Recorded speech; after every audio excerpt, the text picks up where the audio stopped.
Nursing process. Nursing process क्या होती है? नर्सिंग असेसमेंट नर्सिंग प्रोसेस का एक फर्स्ट स्टेप होता है जिसमें नर्स मरीज़ की ओल्ड डेटा होता है हेल्थ प्रॉब्लम के लिए जो असेसमेंट करती है। इस स्टेप का मेन ऑब्जेक्ट नर्सिंग प्रॉब्लम की पहचान करना होता है, यानी हमें नर्सिंग असेसमेंट के अंदर जो पेशेंट की प्रॉब्लम जो लेके आता है फर्स्ट में हमें उसको कलेक्ट करना होता है। इसमें मरीज़ की फिजिकल, फिजियोलॉजिकल और सोशल प्रॉब्लम के बारे में इंफॉर्मेशन प्राप्त होती है।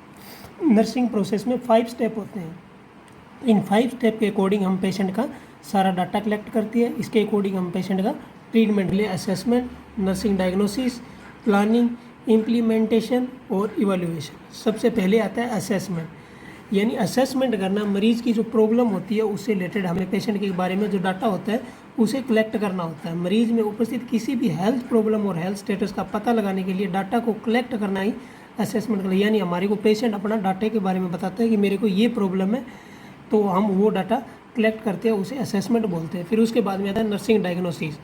नर्सिंग डायग्नोसिस के द्वारा कलेक्ट किए गए डाटा को निर्धारित करके मरीज़ को परसेंट एक्चुअल में जो प्रॉब्लम होती है, जिस प्रॉब्लम के बारे में वो लेके आता है हमारे पास में, हम नर्सिंग डायग्नोसिस बनाते हैं। उसके अंदर जो हमें पेशेंट बताता है ये बीमारी है, उसके आधार पे हम क्या करते हैं, पेशेंट को नर्सिंग केयर प्रोवाइड करते हैं, यानी हम उसका नर्सिंग ट्रीटमेंट स्टार्ट करते हैं। फिर आता है प्लानिंग। मरीज़ में प्रेजेंट प्रॉब्लम को दूर करने की प्लानिंग में प्रेजेंट प्रॉब्लम को दूर करने के लिए गोल निर्धारित करके नर्सिंग केयर प्रोवाइड करना प्लानिंग कहलाता है। यानी हम पेशेंट का क्या करते हैं, जो प्रेजेंट के अंदर जो हमारे पास में आता है, वो जो प्रॉब्लम लेके आता है, उस प्रॉब्लम से रिलेटेड हमने जो प्लान किया था उससे रिलेटेड हम नर्सिंग केयर प्रोवाइड करते हैं, उसे प्लानिंग कहते हैं। फिर आता है इम्प्लीमेंटेशन।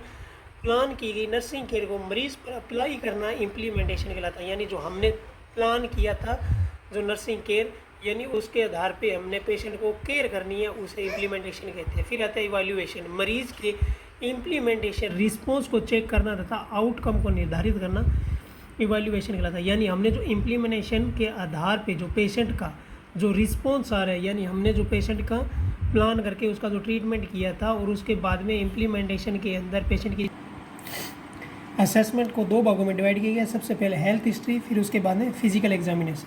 हेल्थ हिस्ट्री में biological data, chief complain, past health history, family health history और साइको सोशल हिस्ट्री। यानी बायोलॉजिकल के अंदर पेशेंट का नाम वगैरह डाटा आ जाएगा। चीफ कंप्लेन के अंदर क्या कंप्लेन लेके आया, पास्ट हिस्ट्री यानी पहले उसको क्या प्रॉब्लम थी उससे रिलेटेड हो जाएगा, जैसे कोई पहले सर्जरी हो रखी हो या कोई पहले कोई ऐसे जैसे ट्यूबरकुलोसिस हो रखा हो, कोई कैंसर जैसी कोई बीमारी हो।